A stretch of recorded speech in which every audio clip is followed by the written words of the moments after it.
It did look like a And we hairdryer. know, Tim, you and I both know that Josh enjoys his hair dryers. He knows his hair dryers. He does. Yeah. Well, we'll talk about that more later because that's a topic of this trip too.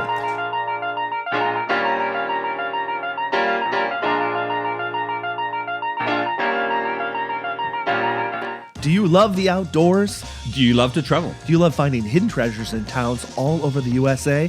Hi, I'm Joshua. And I'm Craig, and welcome to Treasures of Our Town, the podcast that takes you on a journey to explore the unique and charming towns scattered throughout the United States. Join us as we venture into some of the country's most intriguing destinations, uncovering hidden gems and local secrets along the way. On today's episode, we're going to Disneyland. What? Josh? Well, the Disneyland of geocaching, actually. You went without me, Josh. Well, well, you know, when you were here in Minnesota, remember the very first thing I said to you when you surprised me was, "Oh my gosh, of course. Oh my gosh, we got to go to Gilby." And I said, how far away is that? And you were like, 5 hours. I'm like, no. Come on, Joe. I'm here to see you, mate. I'm here to see you. I know. But this destination is so great, especially if you're a geocacher. And I must warn you right now, this is not, I repeat, this is not a geocaching podcast. It's a travel podcast that's guided by our love of geocaching in munzee. Yeah. So this location that we are going to talk about today was just, oh my gosh, it's like a tractor beam just pulling us in because 5 hours away from me is the Disneyland of geocaching. Wow. Well, and I'm excited to talk about it. I'm going to ask you. I got a lot of questions for you, Josh. Too. Just saying, because you went without me, so I got a lot of questions. But in the meantime, what's been happening with you since we spoke last? Floods, major floods. We don't talk about the weather, Josh. We don't talk about the weather, but we do talk about the weather if it starts to happen inside your house. Oh, really? Yes. Really? Yesterday. Poor Goliath. Well, he was very confused at all the shop vacs that were of course going. It was very loud as I came home from work to just like a good bit of water in my basement. We had a lot of rain. We don't talk about the weather, but we had a lot of rain. And my sump pump died. And I was bailing myself out. So not a real fun thing to be doing. I'd rather be traveling. I'd rather be doing a lot of other things than that. But, very true. So is life. So is home ownership. How about you? Yep. How have you been this week? Yeah, not too bad. I've been traveling a little bit, but only to and from the airport to pick up my wife and drop her off again. So that's pretty much it for me. And I've been doing a lot of doing some editing work as well in regards to your upcoming Halloween special, Josh. Your channel. It is spooky month, and I just got to see the first edit of the Geocaching Vloggers Halloween special. And tell me, honestly, what did you think? It was fantastic. It was so good. It was exactly how I imagined it could be when we were shooting it. So, little preview for you. It'll be put out during Halloween weekend, which I believe is the 30th or the 29th. Possibly. 29th, I think it is. Maybe. 29th, yeah. 29th is a Sunday, so that weekend is, so 29th is the day you release your videos. Yeah, but Craig and I went to, this summer, to a haunted library. It's so cool. It is so cool, I'm telling you. I've never been to anything like that before. It was so Ghostbusters-like. Yes. Josh, I envisioned it as well when I saw it. The library, one of the first scenes in Ghostbusters itself, and you got the librarian walking through, and the cards all spit out, like that, and then she turns around and he's there. She's like, "Ah!" Yes, that's what I envisioned, and that's what I felt like too in this library. Exactly. And as we're filming it, that was like, this is like Ghostbusters. Yeah. And you know what? Our guest today had also visited that place as well. True. So we have a guest with us. Yeah, should we introduce him? We do. We have our guest. Why not? Yep. Yes. We have our guest, Timothy Larson, known in the geocaching world as Minnesota Boy. He has a travel-based name. He has a destination name. Tim, how are you doing this morning? Oh, I am doing awesome. Especially I did not have water in my basement. That's good. That's good. What were your thoughts on the haunted haunted library? Well, I visited there a couple of days before you guys did around that mega event we attended. And wow, that was very cool. I did some video in there myself just to have some fun with it. I talked to this custodian while I was in there, and he gave me this huge, long story about the painting of George Washington that hangs in the stairway, and how one night it had fallen down, and they didn't know why, and they had to send it away to be fixed, and all this. It was just. He was all into it. So did things happen for you, Tim, as well while you were there? So just to let people know, when it does come out, you'll see it. And yes, of course, there are some little tweaks here and there that I put in regards to getting that feeling, that spooky feeling. Right. But things actually happened for us, Tim, while we were there, and I put it in the video. No added sound when stuff happened. Like, it was creepy in there because when I was there, I think I might have been the only non-employee in the building. That's even And I was walking around, and it was. I mean, it's a creepy old building. Yeah. Very we were cool. looking at a case filled with like little miniatures, maybe. And there was wasn't there, Craig, like some clown miniatures? That's right, there was too. And then we walk down the hall, and all of a sudden we start hearing circus music. Like literally, it was like real circus music. And we never figured out where it came from. Never heard. And we didn't ask because we wanted it to be a little bit haunted. Yeah, exactly. At the same time as well, when this actually happened, Tim, this is what blew my mind. And I didn't even know this until I actually started. I downloaded all the footage and stuff and edited the video. And that is when we were at the webcams, because this is all about a webcam cache, as you know, but people don't know what webcams are. Webcams themselves, they are a location where you go and there's a camera pointed at you that's actually hooked up to the internet. You then do a screenshot of yourself standing in front of that, and you log that with your find, and therefore you get another find. That's a webcam cache. Anyway, there's all these webcams inside, and so Josh and I were actually screen recording ourselves because it's a live feed webcam. It was really cool. It wasn't one of those like still, and then 5 seconds later another still. It was actually a full live feed. And so Josh and I were recording on our phones. Now, when this particular moment happened with the clown laughing and then the clown music, we were recording on our phones. It paused and the whole thing stopped on the phone.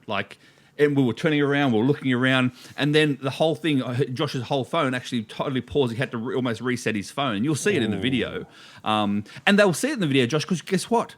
This episode right now is coming out the day after your video. So there you go. Ooh, perfect. I am so excited to see it. It's gonna be cool. Yeah. And Josh did get a couple of scared, he did get genuinely scared a couple of times, I saw it in your face and I heard it in your voice, Josh, too. It was awesome. I can't imagine being there at night. Because we were there during the day. And for those of you listening, if you're like, boy, sounds really interesting. I'd like to visit this place. And the actual, did you say, Craig, the actual cameras set up in there are designated to search Track for the the ghost. ghosts, to track them. They're called ghost cams. Yes, exactly. So And it's there's the multiple cameras.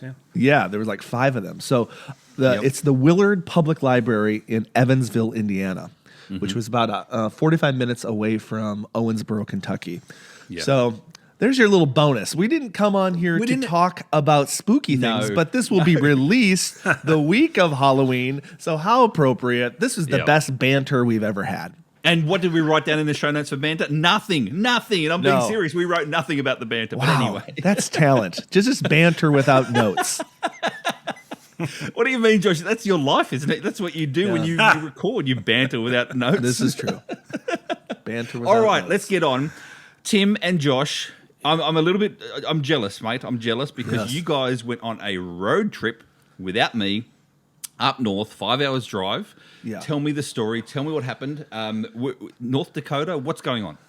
Yeah, so the place that was the destination that was drawing us in, the thing that guided us, because that's what this podcast is about, being guided by location-based games like geocaching. And let's just say this right now, I think we need to define geocaching, because if somebody bopped into this podcast, this is the first time listening, geocaching is a location-based game where you find hidden containers that are hidden all over the world. And sometimes those containers can be very, very creative, and they can be called gadget caches, where you get to it and it looks, for example, like like just a normal thing, like a birdhouse. But all of a sudden you realize there's some sort of like puzzle that you have to solve on site to open it. So this place called Gilby, North Dakota, which I don't know, I think the population, Tim, I didn't look it up, but I think it's like 250 people. I don't know. Like that. The main street is literally like a block and a half long. Yes, it's a block and a half long, and I would guess most of those 250 people like live like probably in farms outside of the actual Gilby proper. Josh, What? 242. I was close. I was close. I did go over, however. So if I was on The Price is Right, that would not do. I should have just said. True. I just said one person. That would have been good because the one person that lives there is a man named Chad. In the geocaching world, he's known as Tricassius, and he has created some of the most interesting, creative, ingenious geocaches that I've ever seen. Now, keep in mind, I have been all over the world. I've been to Germany. I've been to a lot of places. I've been out West Virginia to do West Virginia Timland. I've seen a lot of amazing geocaches, but the geocaches that he has come up with, that he literally has been inspired with from his dreams.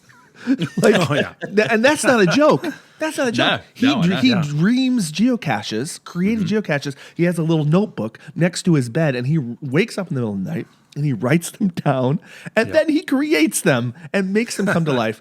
So I would say there's probably about 70, maybe 70 of these geocaches out in the fields of Gilby, North Dakota, which is the big city next to Gilby, North Dakota, is Grand Forks, North Dakota.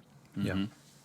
Well, that reminds me, Josh, as well, because I remember I dream about geocaching, used to, not as much anymore. I've got more on my plate now, but I used to as well. And I actually created a geocache from a dream as well, but that was very, very evil. And it was, I think I told you before, it's a multi-cache itself, and I used to call it rock, paper, scissors. Okay. And so you go to the first waypoint, and then you pick rock, paper, scissors, and there's three different waypoints you can select. So you go to the next one and you pick again, rock, paper, scissors, and there's another 3 waypoints you select. You get all the way, so it happens 4 times. You get all the way to the end, and it pretty much will say, sorry, wrong path, go back, because there's only one correct way to go through, you see. That they were all physical stages. And I still remember one of the first logs I got on it was, please, do not dream like this again. This is not a dream, it's a nightmare. So that's funny. Yes. Yeah. The inspiration of this place is very similar to a movie that we both love, and that is Field of Dreams, because he has built something there where they double the population every fall with an event called Gilby Gone Wild, and he puts out 10 new caches every year. And truly, he's a farmer. Chad Tricassius is a farmer. He dreams up these geocaches and he makes them come to life, and then people come. So what's going to happen, Josh? What's going to happen when they have a mega event? Because it's going to happen. I think it's going to happen. I'm not sure if the town of Gilby is ready for that. I think they can handle it as long as enough geocachers volunteer to help out. Yeah, that's fair I enough. think they can handle it. And because Grand Forks is a pretty populous city. So let's talk a little bit about Grand Forks, because Tim and I did spend some time in Grand Forks. And if you're not a geocacher, it is a smallish city that's worth visiting, but it's the 3rd most populous city in North Dakota. It has about 60,000 people. It's on the Minnesota-North Dakota border on the Red River, which is a river that is known. It has historical significance for flooding a lot. Yes. And Tim and I actually did an Earth cache that weekend because it was also International Earth Cache Day, and we did appropriately. We did a Earth cache all about flooding. Yes. The city's main employer and what makes the city probably fairly large is the home of the University of North Dakota. Home of Is it the Bison? Is it the Bison? No. Tim, come on. No, I don't remember. I don't remember. Remember, it used to be the North Dakota Fighting Sioux. Oh yeah, now they're the Fighting something else. because isn't the world's largest bison actually in North Dakota? I do recall that. I don't know that. I'm not sure. Oh. It might be. You keep talking, I'll look it up. Yeah. It might be. Yeah, not where we were. Yeah. So Tim drove. Yeah, he chauffeured. I drive, and Josh navigates. Yes, which isn't really tough when you navigate from Minneapolis to. No, it's really like two freeways, right? 2 freeways, 1 turn, basically. It's a pretty straight shot. And so, see, we went up there, and by the time we left early in the morning, by the time we got there, we were hungry, Craig. And Tim, tell him we were thinking, we just wanted to grab a quick bite because we wanted to get to Gilby, man. ASAP. Yeah, we wanted to get to Gilby ASAP. So we were thinking sandwiches, thinking like Subway, Jimmy John's, something. Yep. No, something you know what we were thinking. We were thinking of you, Craig.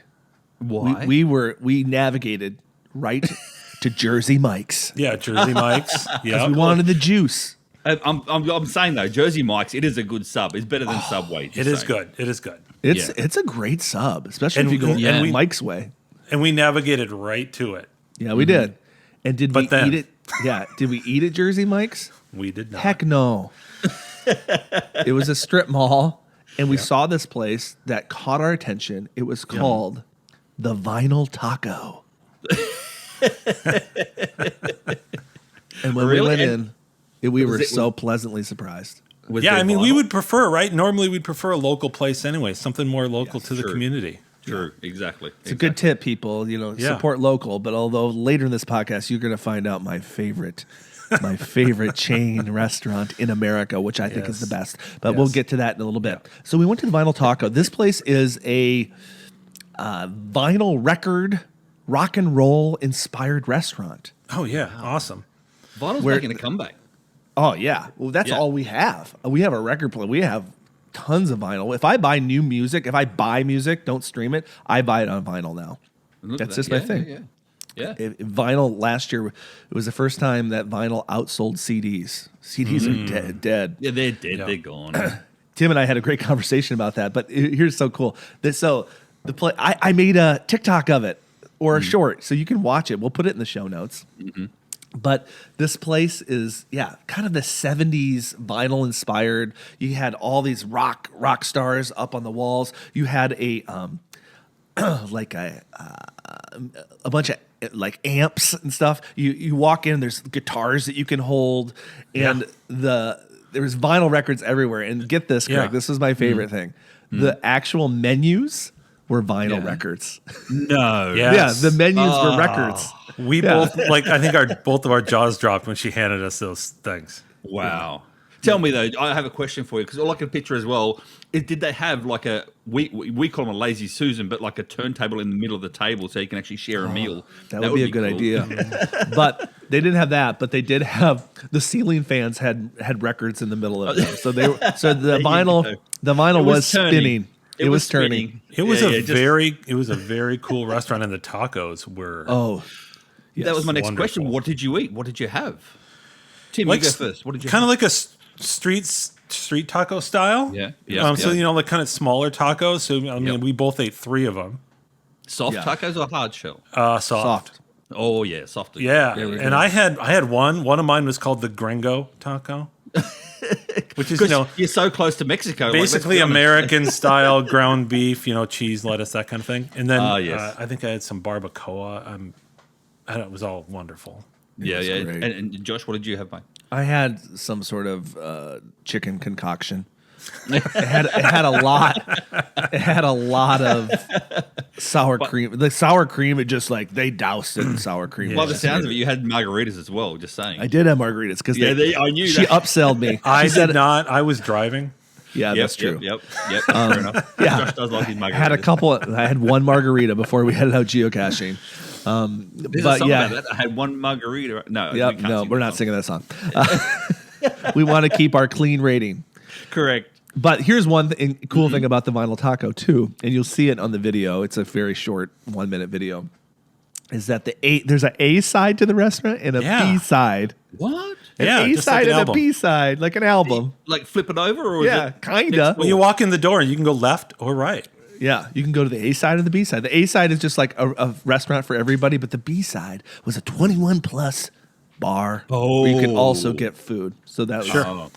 So that's the reason why you went to the B side. Yeah, the B side had some records. The B side had some guitars that were like signed by rock stars and stuff. It was cool. So really Vinyl Taco, there's a location in Grand Forks and there's a location in Fargo. We talked a lot about that, but hey. And Sioux Falls, South Dakota. Oh, and Sioux Falls. Yeah. It was a treasure. We happened upon it when we were going to go to Jersey Mike's. We went there instead. And then... then we beelined out into the country to Gilby, North Dakota, which is, again, the geocaching of the Disneyland of geocaching. Yeah. And it's about a 35-minute drive. About a half an hour outside of Grand Forks. And you really have to stay in Grand Forks because Gilby is so tiny. There's a bar. Yeah. There's a community center. There's a fire station and a hardware store. And all of those things are only open occasionally. I was shocked, though, when we were there. We'll talk about it, but when we were there, they were open. Like the post office, too. I forgot the post office. But they were open. We'll talk about that a little bit later. So I'm going to just say this to our listeners. We have listeners. I would say most of our listeners in the infancy of episode 17 of the Treasures of Our Town podcast, many of them are geocachers. So you're going to enjoy some of this. So we're going to do our very best, however, if you're not a geocacher, to explain a few of these geocaches in a way that you can picture them and understand them. Yeah. Yep. So like I said, a lot of these geocaches were considered gadget caches, which is like easy to find, but tricky to get into, some sort of puzzle. Mm-hmm. And let's talk about the first one we went to, Tim. For anybody that's been there, anybody that watches videos, they've probably seen this one if they're in the geocaching world. But for those that haven't, Tim, can you explain the strongman at the fair? Well, strongman at the fair is what you think it would be if you've ever been to a small town carnival or whatever. You know where you get that big mallet? Mm-hmm. Yes. And then you got to just smack down on something and you're trying to ring a bell, right? Yeah. Everybody's seen that, right?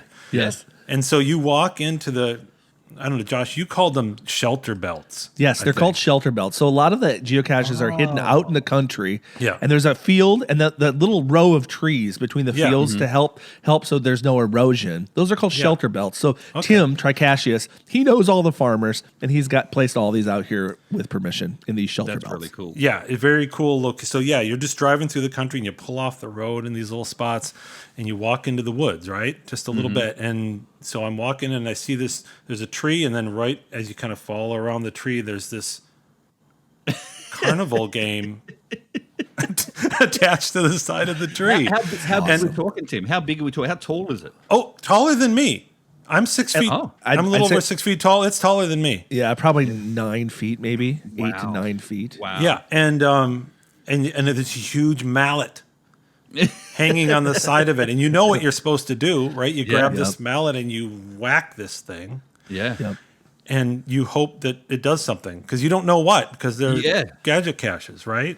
Yep. Yeah. You could tell them. You could tell them what it did. Freeform come out the top. So I smashed down on it with the mallet. First try. Let me just say. First try. Gave it a big old heave, and a Minnesota boy heave. Yeah, Minnesota boy, Paul Bunyan style heave. Love it. And the geocache container, which was maybe about, I don't know, a can of some sort. Okay. Like a went shooting out the top. Yep. And almost hit me in the head. I mean, I didn't know to look out for it. Yeah.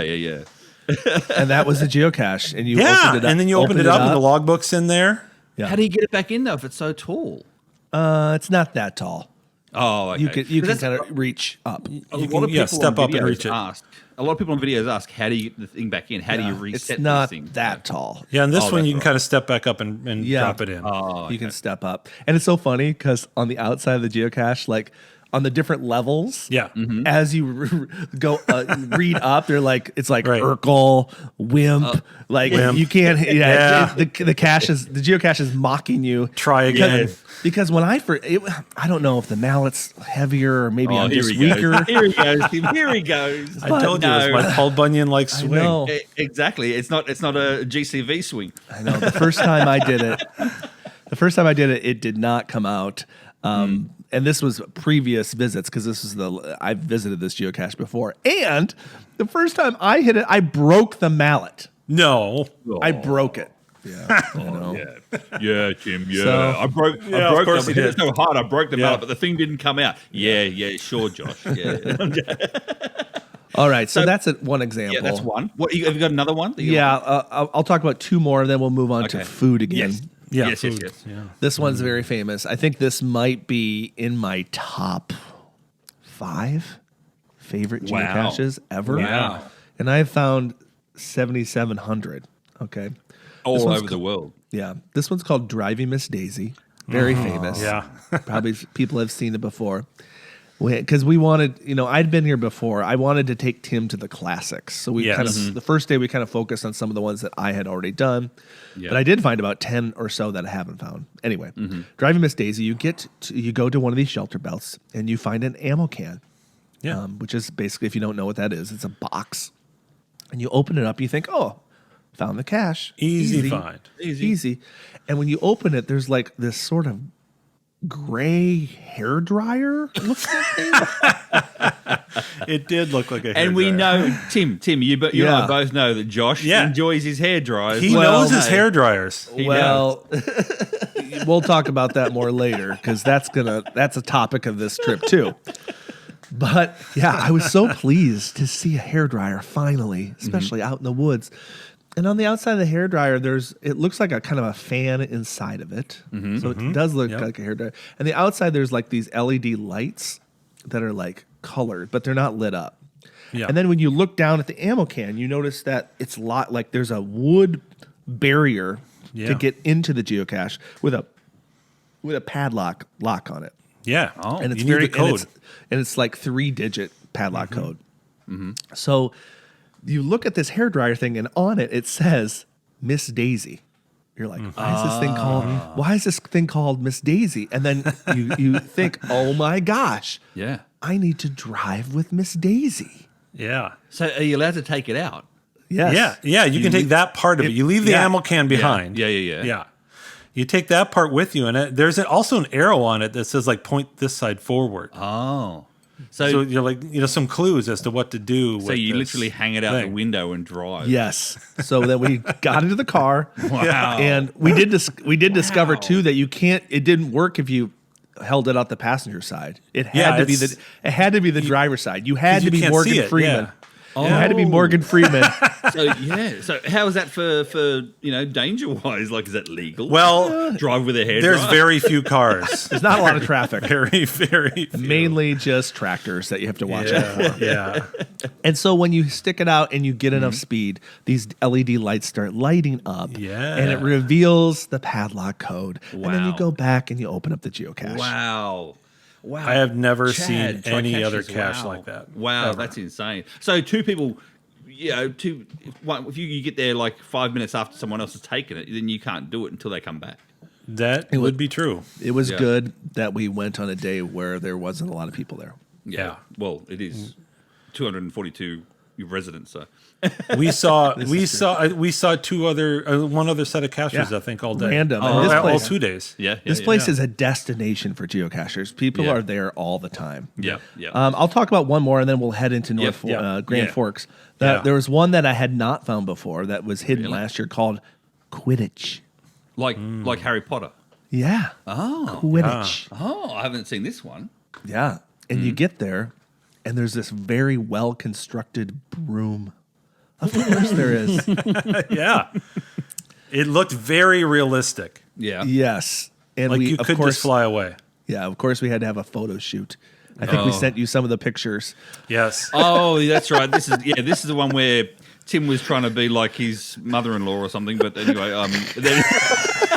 it's okay. She won't listen. She won't listen to the show.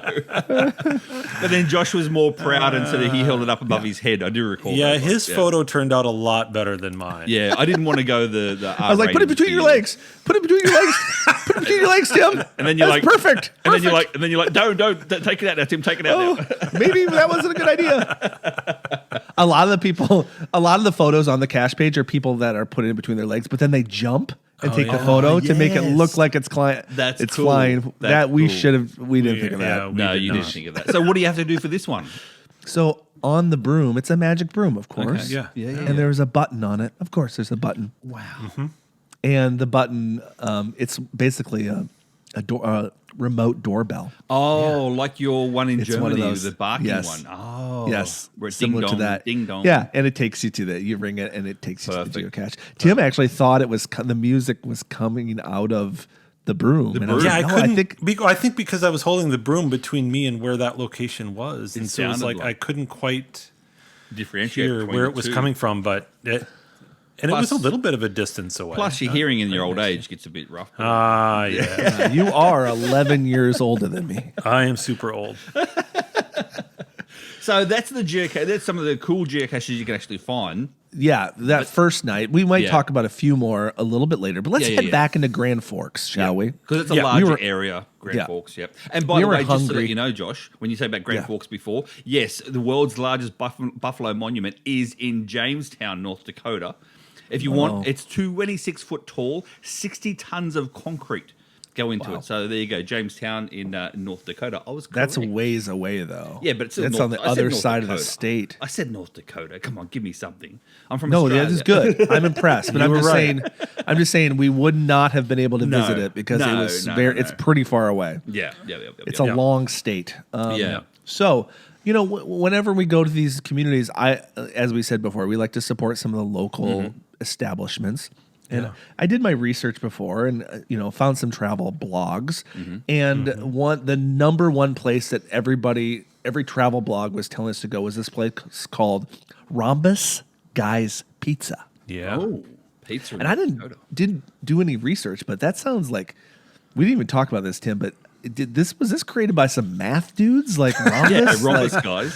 yeah, I was wondering if guys? where the pizza is going to be like not Rhombuses? circular. Were they going to be rhombuses? Well, you are near the University of North Dakota, so yeah. it could be. That's It true. could be. Yeah. Yeah, that's the story I'm playing in my head. Is that it was a bunch Yeah.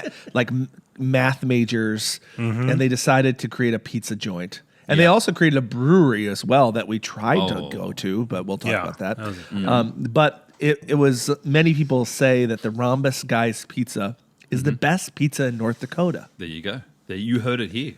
And Craig, Yes. we know our pizza. We do. Yeah, I know. I'll be honest. I now know my pizza better than you Yeah. because I'm in Jersey. But just saying. True. Yes. You But guys we have- went to Seneca County. Yeah, we you talked guys have about This it. tried- is true. This is true. You guys have tried so many pizzas. Yes, Yeah, so many yeah, different so kinds. many. But I'll just say, we got a deluxe. I was.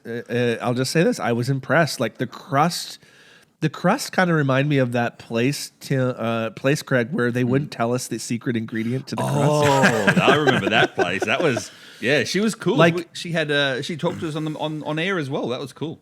Yeah, it was a kind of a good balance between like thick crust and thin crust. Like it was like it felt like It an was in between. delicious. Yeah, it was good. It was like a thin crust, but then the outside edges of it were just a little bit more. How do I say poofy? Doughy. Doughy, a little bit more doughy. It was really good. Told you I know pizza. I'll be honest. We waited a long time. We were waited there- a little while to get in. Cool building though. Yeah. Very cool building. Old Yeah, building. it's an old building. When you walk in the door, there's a main level with a bar, and you kind of have to wait to get a table. And we didn't know like how much more space is there in this place. Well, let's be honest as well, Tim. We talk about going to places. We go to places where the locals enjoy, and you know it's a good place. Then, like we went to the Mike's place as well when I was in Minnesota in the last episode. Matt's Bar. Matt's bar, not Mike's. Matt's bar, and I had the Juicy Lucy spurred all over me. We waited in line for that, and then when we left, the line was out the door. So, guys, don't be put off when you go to a new location. Do not be put off by lines out the door. That usually means all the locals love it, and it's a good place to go. So Yeah, jump this in place line. was so cool. The vibe in there was really great. When you walk in, the kitchen was downstairs, down this like spiral staircase in the basement. different to Matt's bar when it was just literally behind the bar as you walked in. Yeah, it was crazy. And then we went upstairs. We sat upstairs another Yeah, level. it was an old building. It actually had, if you include, there's a rooftop, and we went up on the rooftop. It was a little cold, so it wasn't open.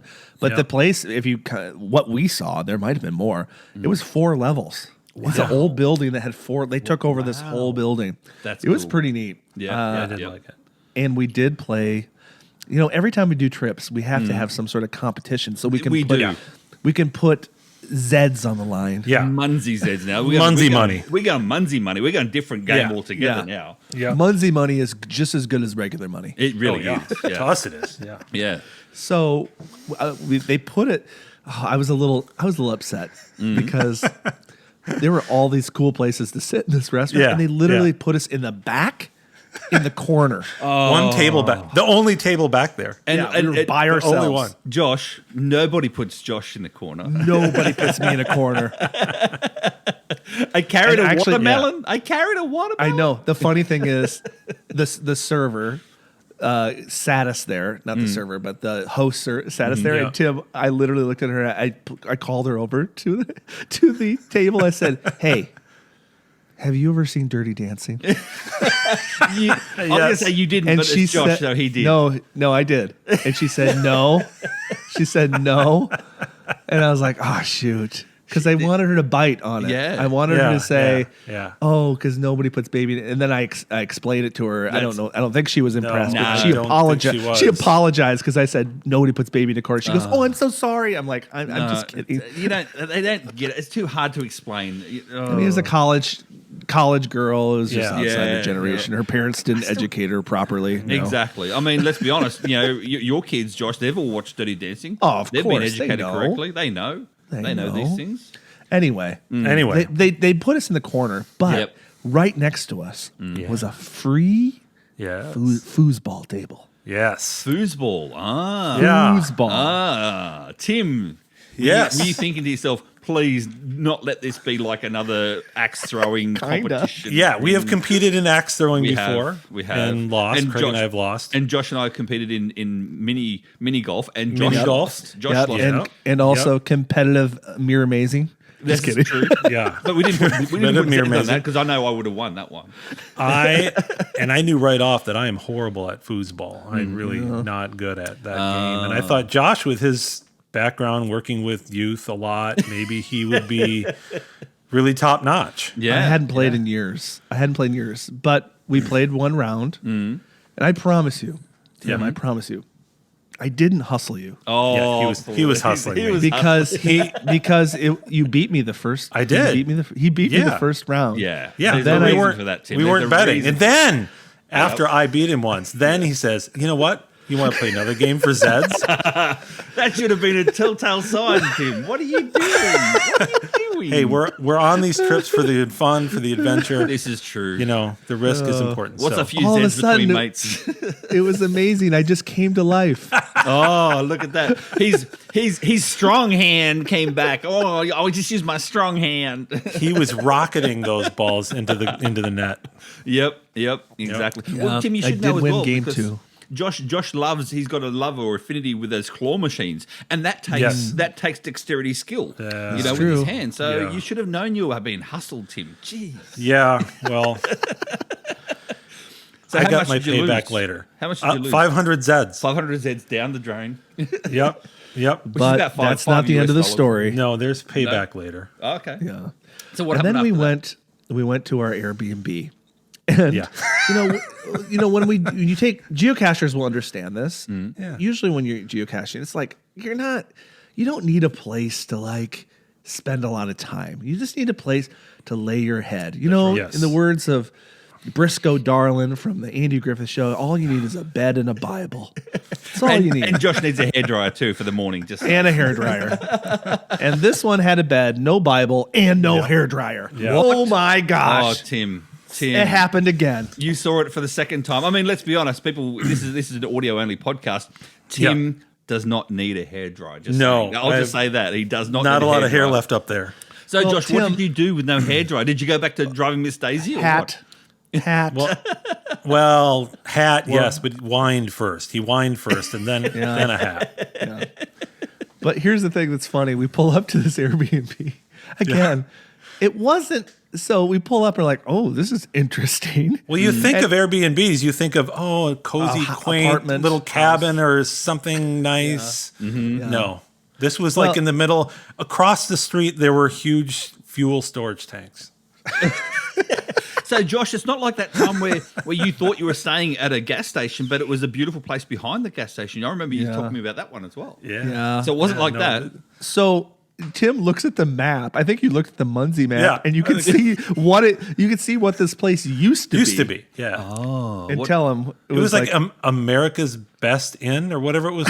One of a those hotel. one of those really cheap hotel chains. Oh, one of the. Oh, okay. But clearly, this place wasn't even good enough for that.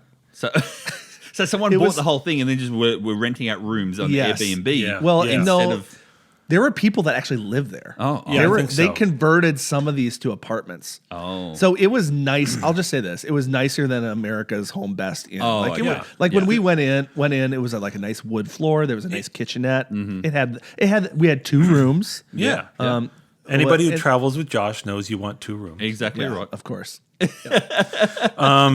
Yeah, no, the inside our room, it was nice. Yeah. Yeah. But it was haunted. The building itself was not nice. Speaking of spooky, Yeah. it was haunted.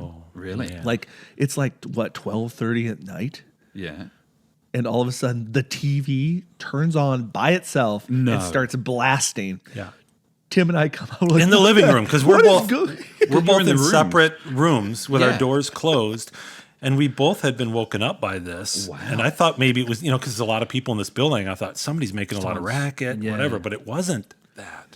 It was the ghost. And one The of you, ghost the one of you Days didn't Inn. roll over on the remote control because you were. No, you it were was out in your the own living rooms. room. No. Yeah. Wow. I think my theory was A, it's haunted, or Yeah. B, Yes. like the apartment next door, the infrared remote control made it through the wall and turned on our TV. No, it's haunted. It's haunted. It's haunted. Happy Halloween, haunted. everybody. Happy Happy Halloween. It's haunted. It's haunted.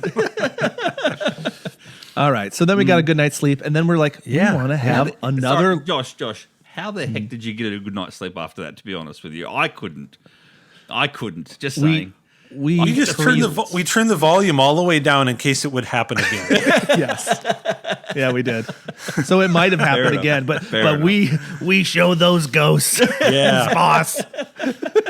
You're not gonna get us again, you ghosts. Maybe Tim. I think the Yes. ghosts themselves were getting their payback on Josh with his, his loud activities of an evening when he goes to sleep. Oh my God, he does wake the dead. Yes. Yeah. So after that night, what happens then? Then We were hungry again. we were hungry again, and we wanted to support local. You guys eat and geocache. That's what all you're doing. Yes. So that's Well, what this yeah. one should be called: eating and geocaching and ghosts. Yeah. But again, I did my research ahead of time. Wanted to find a great breakfast place, and every travel blog said, go to Darcy's Cafe. Yeah. Oh, Craig, you would have loved this place. I took a picture of it when we were there, and I sent it to you because the whole time me and Tim were like, oh my gosh, Craig would love this place. Yeah, Yeah. Craig, you would love it. We arrived there, and again, it's in kind of like an industrial area. Yeah. Yeah, it wasn't. Most of Grand Forks is an industrial area, I think. Yeah, But yeah. Anyway, we arrived there, and there's a good amount of cars outside, which is a good sign. packed. Yeah, Yeah, that's good.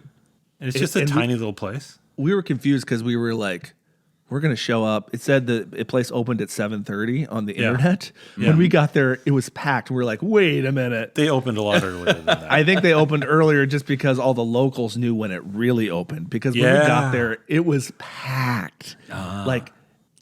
And it was so cool. It was like that sort of like that U-shaped bar, like the single, like in the Counter, middle of the like, whole, yeah, a little counter in the middle- in there? like in the Oh, yeah. middle, like a bar counter in the middle, and then a few booths on each side, and Yeah. it was pretty tiny. So it was packed. and there were open spaces at the counter when we walked in. yeah, but we But don't dare. You have to wait to be seated. Okay. You know, Yeah. and then so the nice lady comes over and she says, "You got to wait a minute." And we're like, "Well, we're thinking like, well, there's open spots to sit. Why are we waiting?" We found out later why. Yeah. Why? Yeah, Oh, she that- gave that's us she gave us a booth. She had to clear a booth, and then she gave us a booth. Mm-hmm. Yeah, Those are for the regulars. yeah. Like Because soon after that, yeah, Charles came in. Yeah, a group And- of farmers. and she was just like, "Sit down, Charles."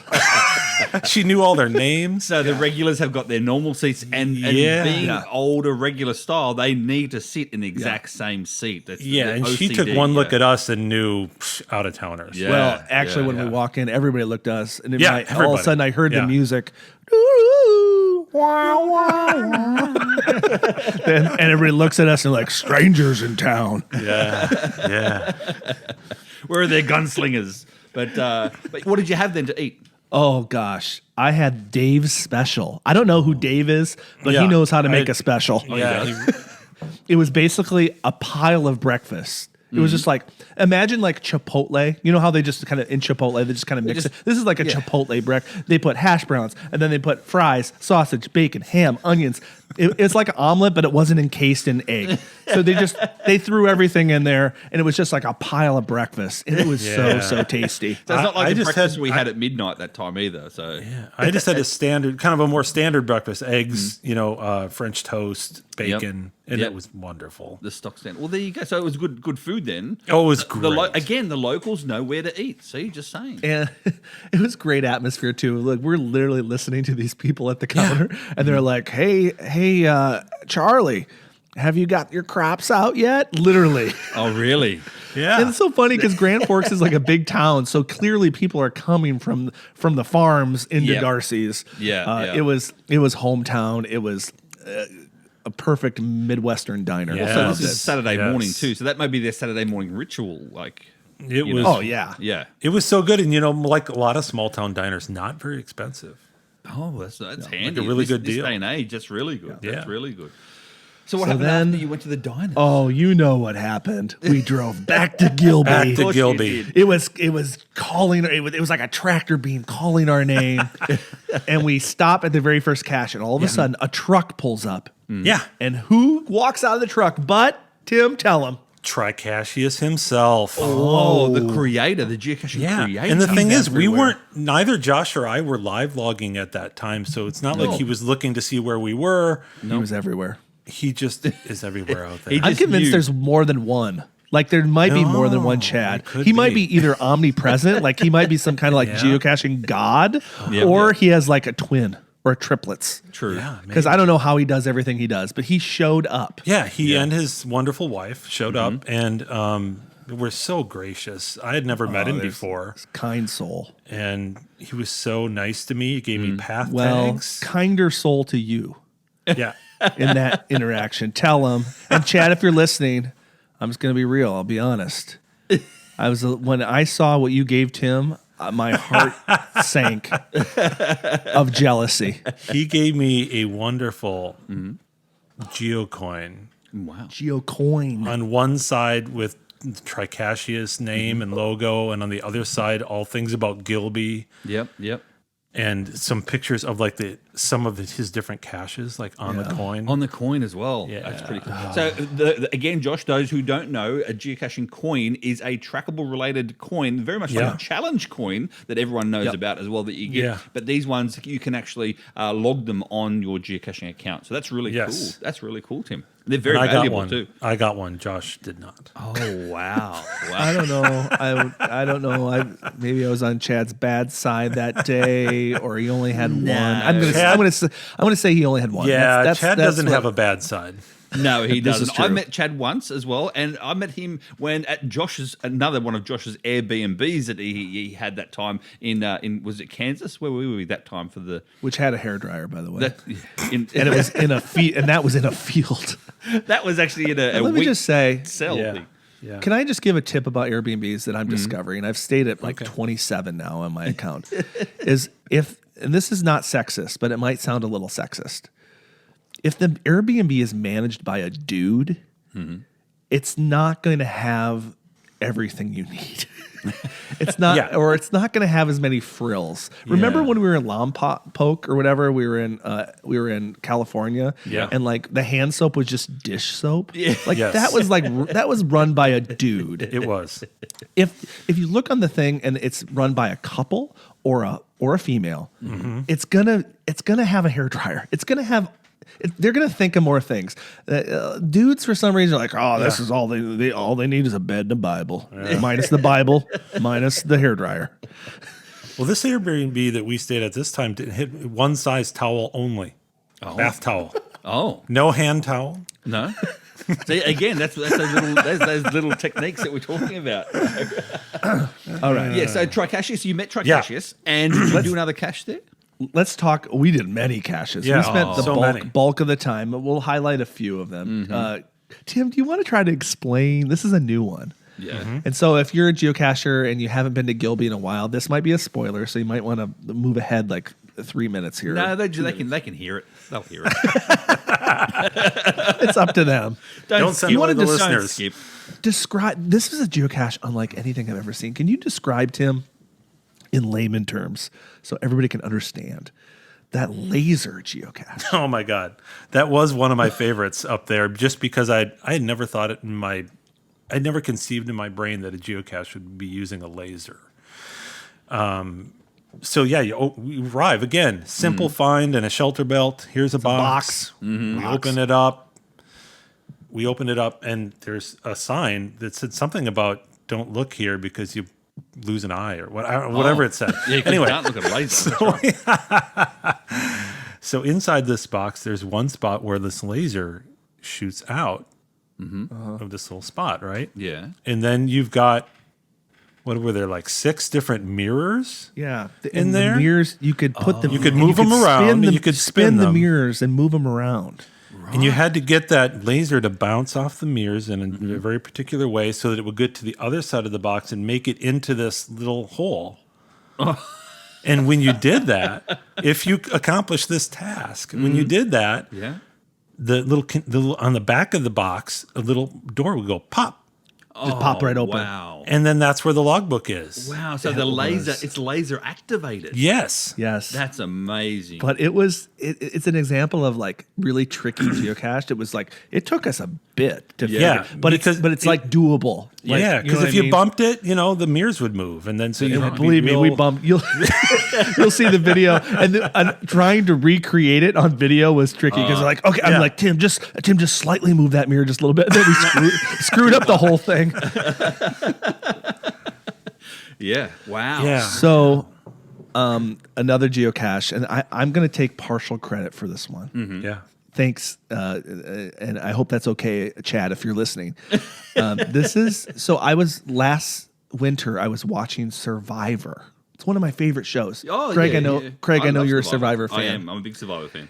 And this season they've had this game, the Survivor Challenge, immunity challenge several times, I think, over the years. But it's basically, when I say, Craig, the snake game, do you know what I mean by that? Oh, is that the one? Let me try and describe it on Survivor if I recall correctly. So that's the one where it's like this big snake going all the way up. It's made of timber or up, whatever. yes, straight It goes straight up. And then you've got handles from a distance, and Yes. you've got to maneuver a ball like up by balancing the ball basically on a Yes. plain timber board up the snake, and it doesn't fall. Is that the right?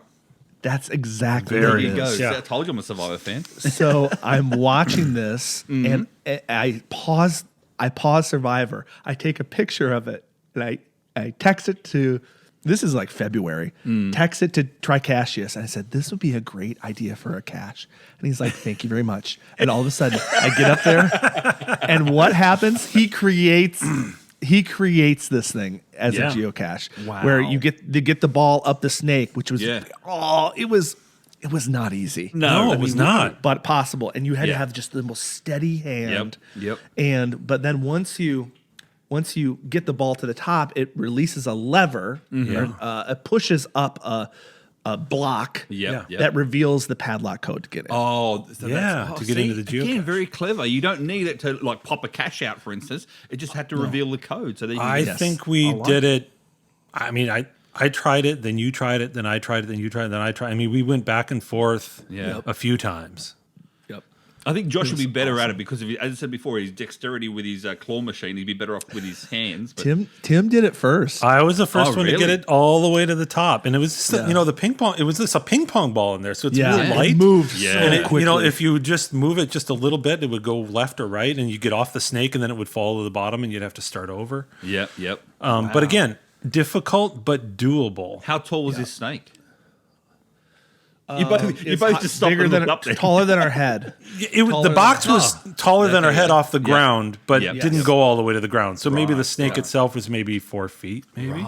Right. It was tricky. You had to have a steady sitting hand, but it was awesome. Yeah. It was so awesome to see an idea that I sort of had come to life. We won't reveal any more, but if you want to watch over this next several months, Tim, I probably filmed in shorts. Tim, I probably filmed maybe 30, 35 videos. Of course. So, we did a lot. As you know, me living in Minnesota, I have to have a good supply of videos going into the winter because it becomes more and more difficult to film caches. I'm not afraid of geocaching in winter, but cameras don't like cold temperatures and all that stuff. I'm thinking though, Josh, going back to this, there's so many great caches in Gilby, North Dakota, and small area. If they did have a mega, I'll be honest with you, I don't think it'd be as fun because you'd be literally standing in a line waiting for your turn to have a go at the cache. Some people would just barge through and go, "Oh, you got it open. I just want to sign the logbook," and off they go. But you know what I mean? There'd be some people like that. But I think it's more fun if you do it on a weekend, like with mates, like you two did it without me. Just saying. Yeah, there's a little bit of truth to that. Yeah. However, like there's enough out there right now. Like I went to Gilby Gone Wild last year, and I only had to wait. Like there were when I approached caches, there were people working on it, but usually I was the next one. Okay. Now, if you double that, you're going to have maybe another person. That's right. It's a trade-off because it is a lot of fun to be able to do caches, some of these caches with other people. Yes. Right. Yes. Yeah. Too, or a group. Some of them are like really tricky to take some groups. So it's a trade-off. You are right though, Craig, because if you did too much waiting, you would have to spend another whole day up there because Josh and I were there for part of one day and then another full day, and we didn't do every single cache. No. We almost didn't have time. We almost did them all though. We got a lot done. We we probably left 10 on the table. Yep. For next time. Anyway. For me. Yes. We'll go again. So, guess what? What? We're hungry. We're hungry. We're hungry again. Again. We are hungry all again. day. And let me just say, pro tip: if you go out to Gilby, there's no place to eat. There's nothing there. There's nowhere to really go to the bathroom unless you go into town. Yep. So be prepared. We've got some gas station tuna. Yeah. Not actual tuna. We got gas station food. Before you leave Grand Forks in the morning, you head out to Gilby. You want to make sure you bring your snacks and your lunch. Yes. Because there's nothing out there. And beverages. Yeah. Because there's not a lot out there. So, but then we were hungry. Yeah. So we were thinking, okay, we should support local. Shouldn't we, Tim? Oh, of course. We should. Yeah. But did local we? people also work at chain restaurants. This is true. It supports the local economy no matter where you go. But I don't think we've ever talked about this on the podcast, Craig. Is this your number But one? this is my favorite chain restaurant in America. It's one of mine too. And Tim loves it too. Yes. And so we could have gone local, but we're like, gosh, they have one of these in town. And I can't not go. Tim and I have gone to this twice together. When we went to Memphis together, because every mid-size or smaller market, big city has these, and that is the Texas Roadhouse. Oh, the Roadhouse. I just call it the Roadhouse. Just the Roadhouse. You just call it the Roadhouse Yes, for just short. The Roadhouse. The Texas Roadhouse. And you know what? I love this chain so much. True story. I own stock in the Roadhouse.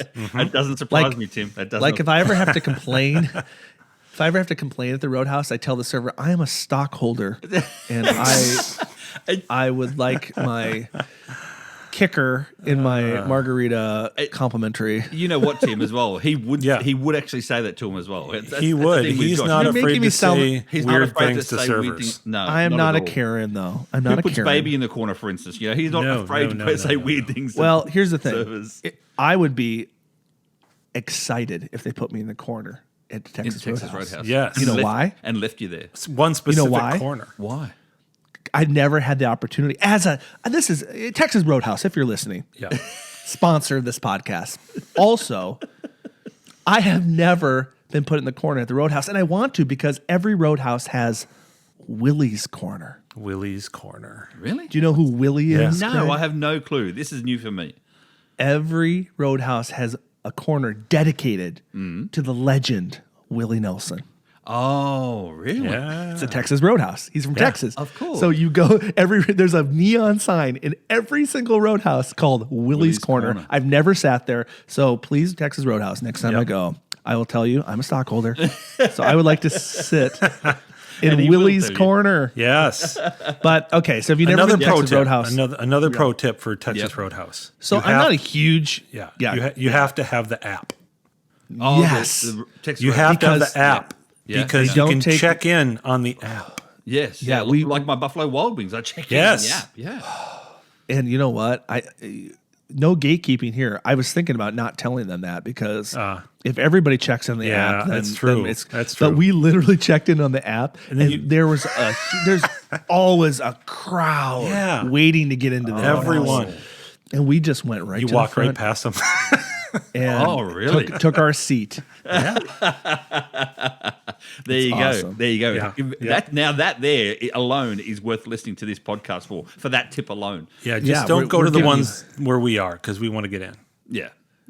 So if you've never been to Texas Roadhouse, what the heck? Where have you been? Yeah. Craig, have you ever been to the Texas Roadhouse? I think I have maybe once, maybe. The thing is, the theme is like Texas, but it's like Texas country, like country music sort of thing. And I'm not a huge country music fan, but you got to appreciate the people that work there. I think they like working there. Like the back of their shirts say, "I love where I work." I don't know if that's just like propaganda, like if there's some sort of Texas Roadhouse cult, maybe. But in the middle, all of a sudden, you're having your margarita.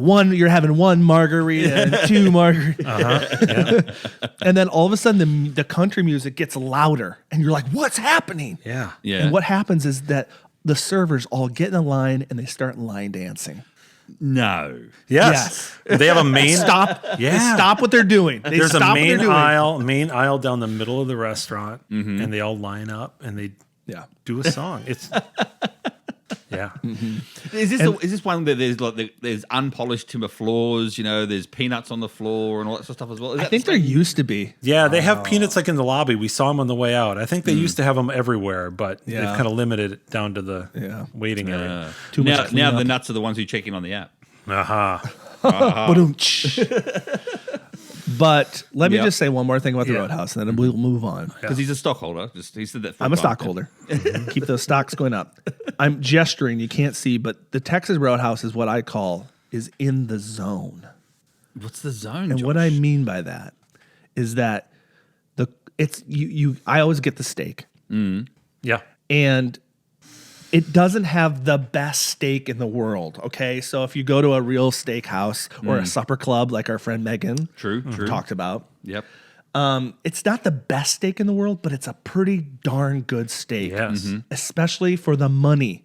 You can get 11 ounce steak with two sides for a little over $20. Wow. And it's a good steak. We're not talking Applebee's steak. It's good... It's a decent steak. Yeah, really good. Yeah. Wow. So it's in the zone for price and quality. It's in the zone, Craig. Oh, yeah. In the zone. I know what you mean now. So Texas Roadhouse. And get the loaded baked potatoes. So good. Oh, yeah. Pay a little extra for that. Yeah. So what did you do after that?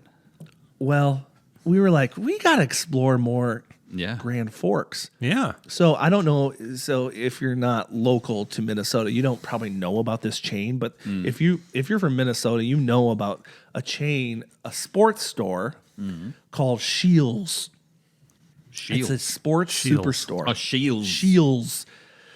And it's a sports superstore. And so right behind the Roadhouse, I saw it in its glory. Yeah. It looked like an old Target building. I think they took over a Target. But the fun thing, I knew this about it because I read more blogs. I did my research. Craig, we always talk about do your research. Yeah.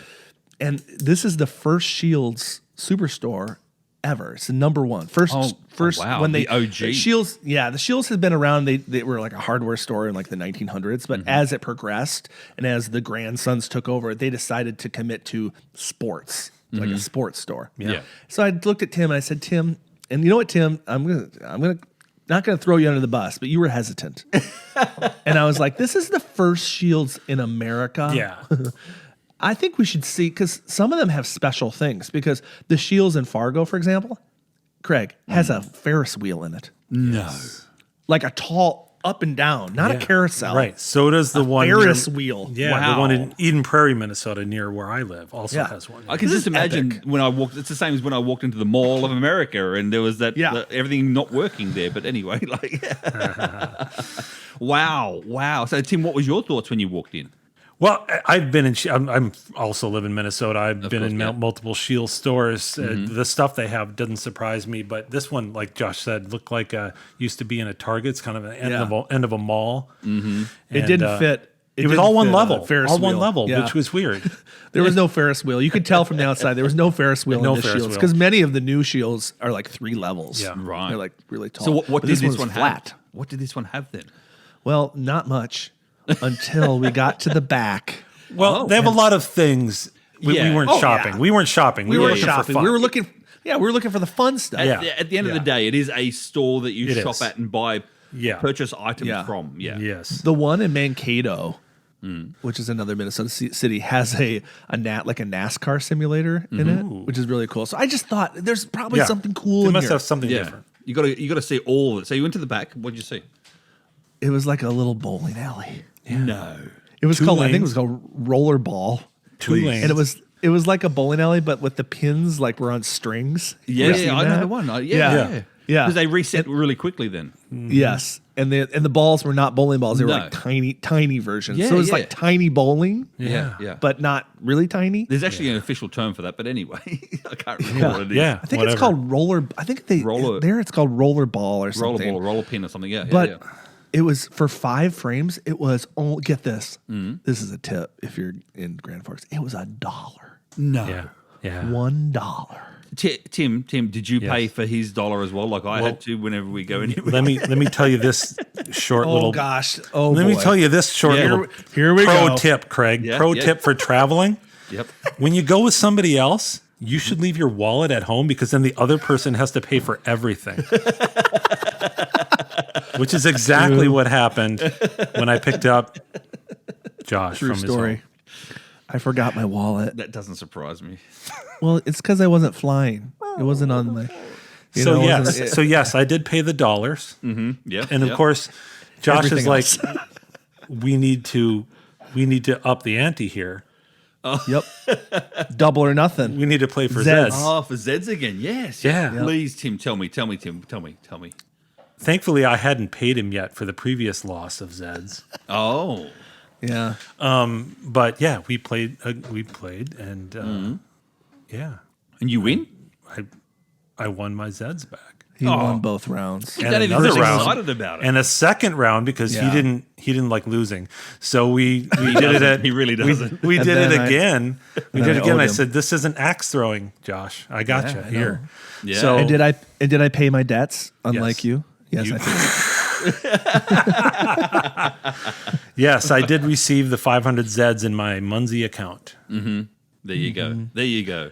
And then Yeah. there was also a shooting gallery. Yes. Right. Which was like fun. admittedly, we did not bet on.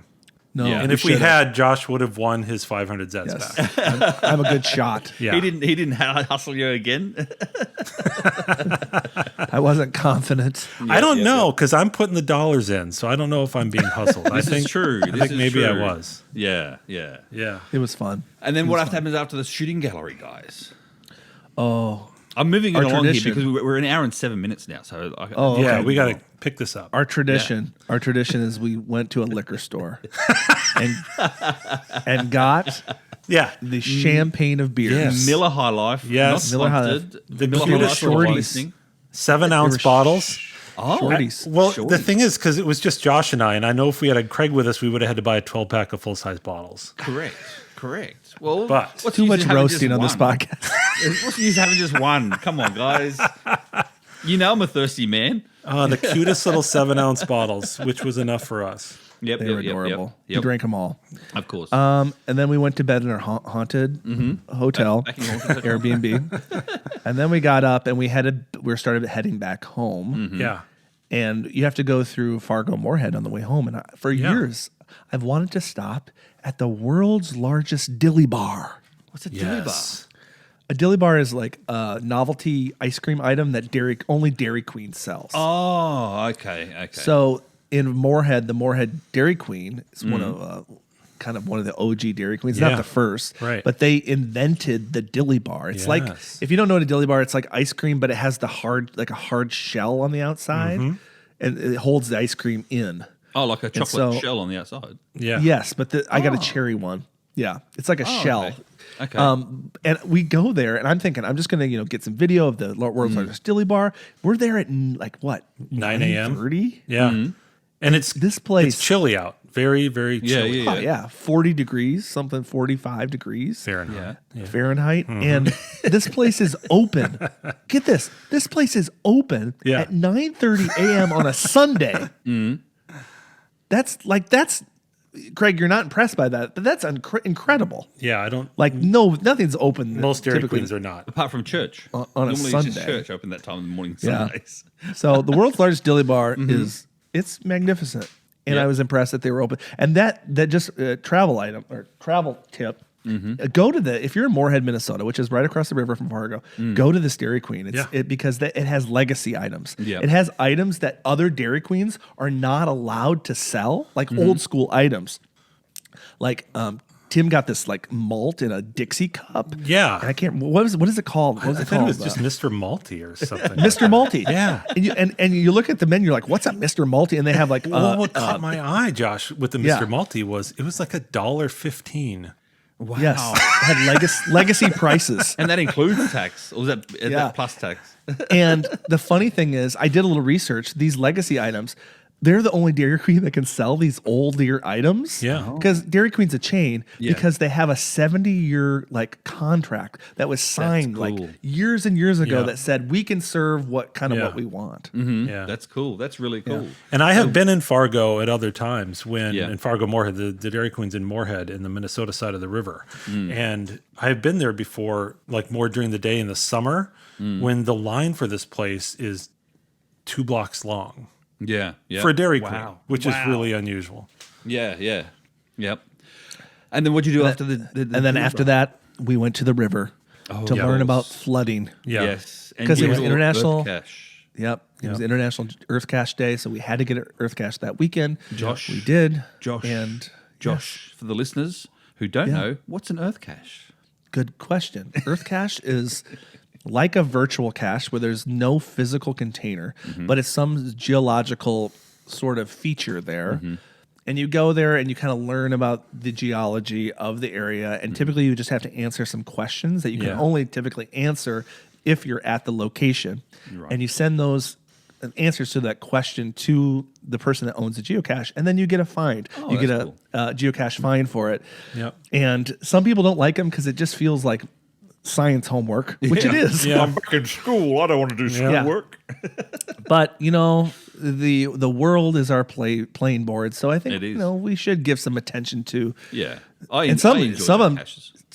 some take you to really spectacular locations. Like Craig on our last podcast, we went to the Willow River State Park, which was like a beautiful waterfall. And you actually created an Earth cache there. Yeah, there's no Earth cache there, so I had to create one as well. Now, Tim, I ask you this because when Josh and I travel together in regards to Earth caches, somehow I'm always the one that's doing all the answering and everything, and Josh just logs the find with me, and I go, answers on behalf of. Were you that guy?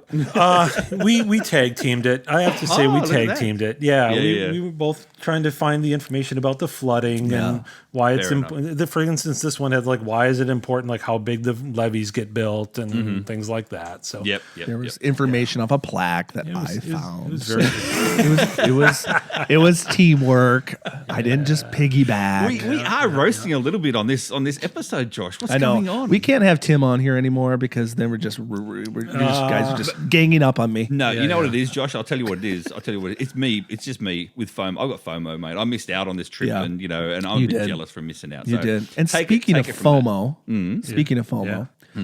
there was one thing we missed that we have to go back and experience in Grand Forks.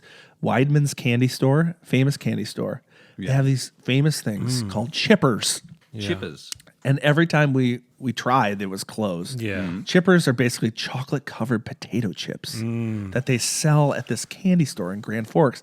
There's actually, I think, one in Fargo as well. So we got to go back. We got to go back to Gilby to get some chippers. So you get that salty and sweet at the same time. Oh, God, it just sounds awesome. Wow. And tell me, Josh, I'm very surprised about you because obviously Chad or Tricashius would have told you about this place as well. And why has Chad, here's a lead in for you, ready? Why has Chad built all these things in Gilby, North Dakota? Why? Because if you hide it, they will. No. Why? Why else? Why else?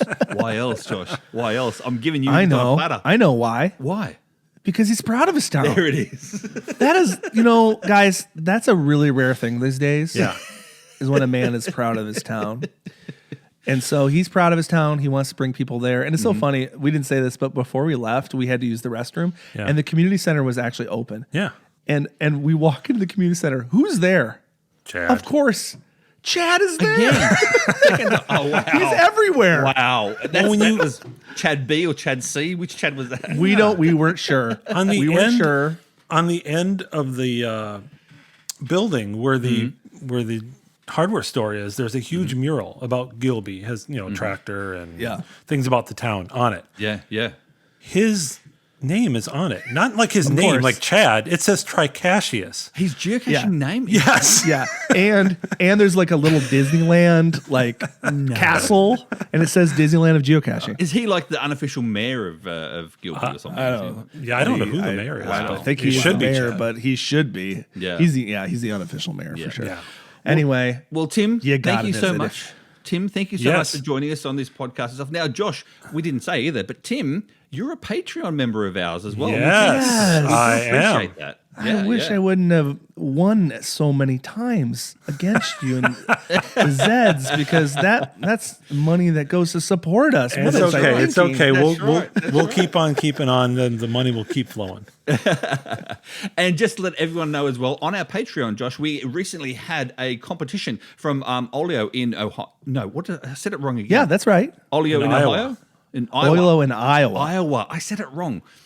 We had a Patreon only contest, and guess who won the book? Jasmine Hancock won the book, and she's in Australia. So yes, I had to post it out to Australia, and she's going to put it on her bucket list. She's going to put Iowa on her bucket list. Love that. When she gets over her fear of flying. So just saying. Oh, maybe she can take a boat over. Exactly. So Josh, if people want to join us on our Patreon list, what do they do? Yes, if you've been enjoying our podcast, we'd really appreciate your support. And by supporting us, you'll help us to create even better content and keep it free for everyone. I mean, Texas Roadhouse, Miller High Life, all these things we love, they don't even sponsor us. No. But you do, because you are generous and you're good people out there. So if you're listening, please consider supporting. And we're still waiting for our first supporter that is not a geocacher, I believe. Yes. That will be awesome. If you're listening and you're not a geocacher, boy, that'll be an exciting day. That's going to be a party for us, and you'll get a big shout out if that's the case. So coming up in our next episode, Josh, it's going to be another surprise. Yeah, it's going to be in November. Yeah. It's Thanksgiving's approaching. It is. It's going to be a surprise. So we might do keep listening. Sort of turkey related, that sort of thing. So how can people? I've been to the us? world's largest turkey. By the way, you have. Look at that. Side note. Yep. But Josh, how can people contact us if they want to in regards to shows or locations, etc., etc.? We want this to be a more than one-way conversation. So reach out to us, treasuresofourtownpodcast@gmail.com, or you can follow us on Facebook, Instagram, Twitter, and YouTube. So that's our show for today. Please subscribe, rate, and review on your favorite podcasting app. And as always, Josh, may your travels always lead you to the most unexpected and amazing hidden gems around the world, like Gilby and Grand Forks. We'll see you next time, everybody. Ready, team? 1, 2, 3. Bye. Bye.